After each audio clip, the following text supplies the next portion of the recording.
Well, hello there. Good to see everybody back this week. I think I've sorted through my tech issues. So I'm seeing everybody, I hope, right now. We've got a new system going here, so I'm very excited. This is Michelle from Our Conscious Kitchen, and I am a plant-based culinary nutrition coach. And I'm here today because I wanted to talk a little bit about the U.S. Government dietary guidelines that just came out about a week ago. For those of you not from the U.S., the U.S. dietary guidelines are the official guidelines for Americans, and they're updated every 5 years. They actually influence a lot of government policies like school lunches, and physicians and healthcare professionals across the US use them to give recommendations and basically talk to people about their diets and help them eat properly. So they influence a lot, so they're very important. And they always actually are a bit of a controversy because there are some scientific community that makes recommendations to the US government on what they should recommend.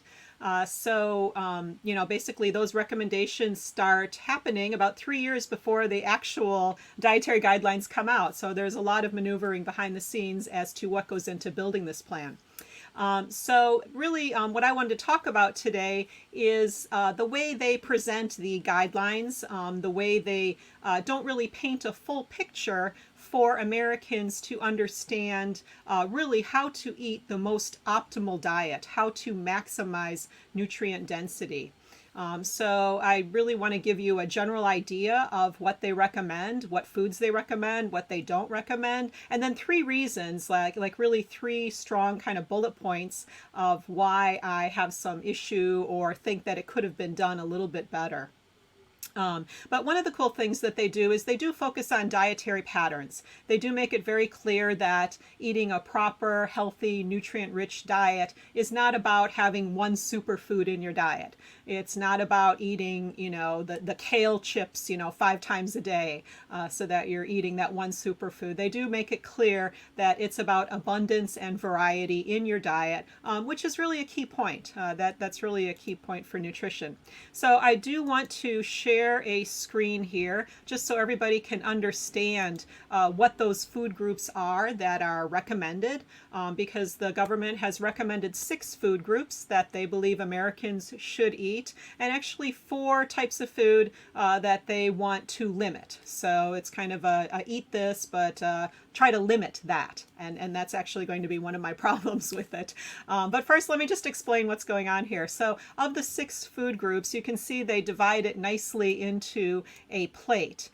Where they've got your fruits and vegetables on half the plate. So really they're recommending that you eat fruits and vegetables as 50% of your calories. And they really look at it as a percentage of calories, not a percent of mass. So one of the things we need to keep in mind when we're studying this is an apple may be a large item, but a teaspoon of oil actually has more calories than that apple. And it's more about the calories rather than the size of the food. Okay, so fruits and vegetables. Basically, 80% of Americans don't eat enough fruit.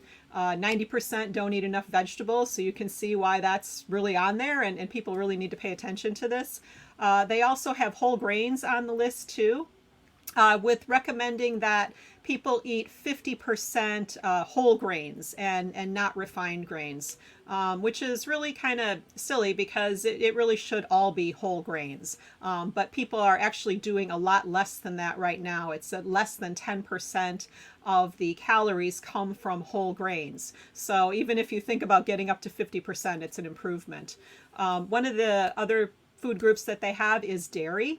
And that's going to be one of the things that I'll talk about in a little bit. But that's on the recommended 6 food groups to eat. And then the protein foods is also listed as a food group.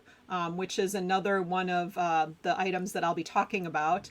And then oils. They have oils as a food group, and this actually includes nuts and seeds, things like avocados. There are plant foods that do have oil in them that are naturally occurring oil in the whole food, although they do include vegetable oils in this category, which isn't the healthiest thing to eat. So again, they're not really painting a full picture of what is so healthy to eat and what people should be eating. So those are the 6 food groups that they want you to eat. And then there are 4 food groups that they're asking you to limit. And those 4 food groups include added sugars. They're saying to limit to less than 10% of your total calories. Saturated fat, less than 10%. Sodium, less than 2,300 milligrams a day. That's really not a change from what's happened in the past. And they also say to limit alcoholic beverages, 2 for men and 1 for women per day. So those are what they are saying to limit. But really today, the points that I wanted to make, or what I wanted to talk about, are some of the things that I think don't paint a good picture, and how they shouldn't be on this list really at all. Dairy is actually one of them. It's listed as a food group here, and Canada famously took it off of their recommended food groups a few years ago in 2019, a couple years ago now. But it's really not meant for human consumption, and it's meant for baby cows, right? I mean, that's really the whole idea behind cow's milk is for cows, and it's not meant for us because really most people are lactose in and it kind of goes along maybe what group of people you were, what ethnicity you are. In Asia, basically, maybe like 85 to 95% of people are lactose intolerant, and that includes Asian Americans. In the US, it's 60 to 75% of African Americans are lactose intolerant.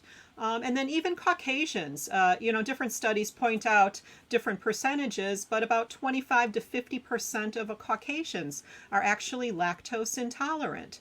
So it's just kind of, weird or strange that this is a food group that is recommended for people to actually eat 3 times a day. One of the reasons that's done is because it does have calcium in it. It's true, it's there. But it also has saturated fat and hormones. And then we go back to this issue of lactose intolerance again, which is why I don't believe it should be on there. Because if the only reason that it's on there is for people to get calcium in their diet, they can get that from leafy green vegetables. And you can get as much as you need every day from eating a proper amount of leafy green vegetables. That, by the way, also has fiber for your gut microbiome and can keep you healthier with other things, other vitamins and minerals that it has in it. So I just really don't think that the dairy really needs to be on there. The other thing is the sugar. The added sugars they're recommending is less than 10% of calories in your diet. And I think it's really no secret that added sugars are bad for us. I think people kind of do know this in their mind, but in a way saying that you can have it as less than 10% paints that false picture that it's a healthy diet if you're eating some added sugars. And it's really not. I mean, let's just kind of face it, it's not healthy to, have added sugars. So I think it's okay to tell people this, right? Like I can understand that added sugars are not good for me, but still know that maybe I want to eat a candy bar once in a blue moon, or maybe I make a cake that has added sugars, because I feel like that's what's needed for the recipe. But it doesn't change the fact that I know it's not good for me, and I don't really want to strive to get 10% every day. So I just don't like the fact that it's actually on there. It really has no place. It doesn't need to be on there. I think it's kind of like smoking. Smoking is not illegal. People can smoke if they want to, but it's not recommended that you have only 1 cigarette a day or limit yourself to 1 cigarette a day. It doesn't even need to be mentioned, really.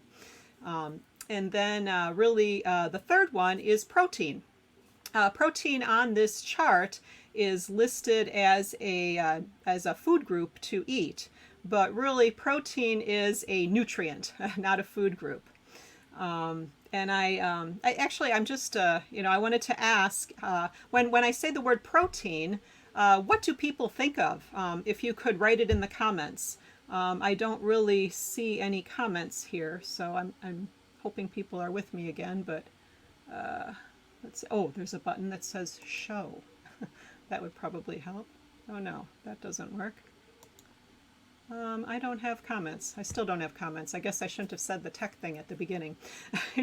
But basically, protein is not a food group. It is a nutrient. So fruits have protein, vegetables have protein, even grains have protein. So it's a little weird that you see this protein on the plate, because I think marketing over the past 50 to 80 years have kind of conditioned us, unfortunately, to think of meat as protein. It kind of equates meat equals protein, but it really doesn't. So when you put that protein category on the plate, I think it confuses people's minds, because really, if you're eating fruits and vegetables and grains, you're getting protein. The one thing that would be a healthy option to paint the picture correctly would be to maybe place in there legumes or beans or nuts and seeds. That would be foods that have a higher concentration of protein, so would probably be appropriate to be on the plate. But when you just put a nutrient on the plate mixed with food groups, it's just a little bit weird to me.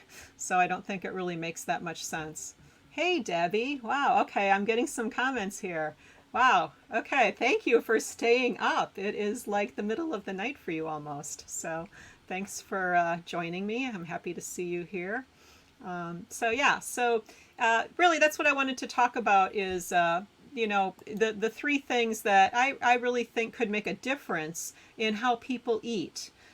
If they knew that, if they knew more about the connection between dairy and breast cancer and colon cancer, if they knew the issues behind how the cows are raised and treated, I think this would, help people to eat a healthier diet rather than having dairy be a recommended food group. Same with sugar, as I was saying, to have sugar as a not recommended, but just to say eat less than 10%, it doesn't even need to be on there. People know that. Let's see. Oh, thanks. Okay, that's great. So this is really what I wanted to talk about today, and just kind of get the word out to people to let them know what I was thinking, and just that I was looking at some of the different experts and doctors and what people have been saying as these guidelines have come out. Really, it's not too difficult to understand how to eat properly if we focus on fruits, vegetables, grains, and legumes. I think those are the key nutrients that I encourage people that I work with to eat and try to keep in their diet. But of course, it is individual choice, and that's why I advocate a plant-based diet, not necessarily 100% vegan style of eating.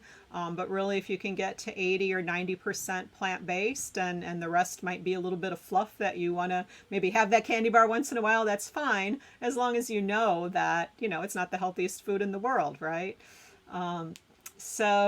If you enjoyed this chat and you're finding the information that I was sharing just now interesting, if you want to learn more about the science of food and the science of nutrition, how to cook and incorporate healthy food into your eating habits and optimize what you're eating for the most nutrient dense choices, I'm able to make that pretty easy for you, I think. You can go to my website, Our Conscious Kitchen, and I do have a free checklist to help you set up your kitchen with the healthiest pantry staples.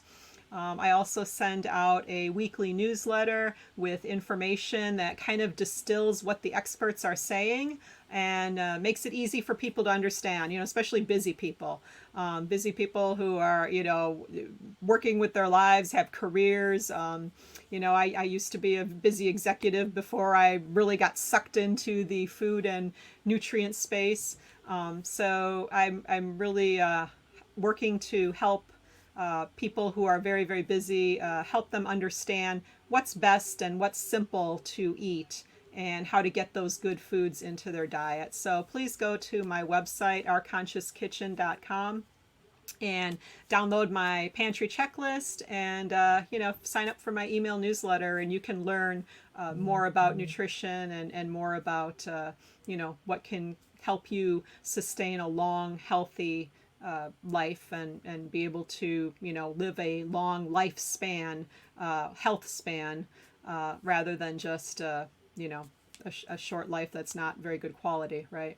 So if there's any questions, people could type in the chat. That would be great. Thanks, Dilip, for sharing my link to the pantry checklist. That's great. Thank you. Yeah, I'll just, like I said, I really like to dig into these reports, the science of nutrition. This report here that came out from the USDA was like 164 pages. So I've spent the last week kind of going back and forth between it and trying to understand it, and reading what some of the doctors and nutrition people in the nutrition space have to say about it, just so I have a clear understanding, and can develop my own opinion, right? Kind of taking in what everybody else is saying, and then being able to understand what I think about it and how I might apply it to how I eat every day and how I want to help people eat too. So yeah, but thanks for joining me, and we'll see you again next week. Thanks.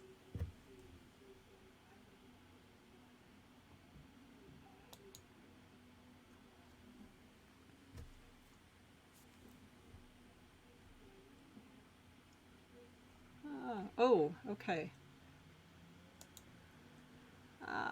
My kids will. Okay. All right. We have a question here. My kids will only eat broccoli, so should I be giving them some specific supplements?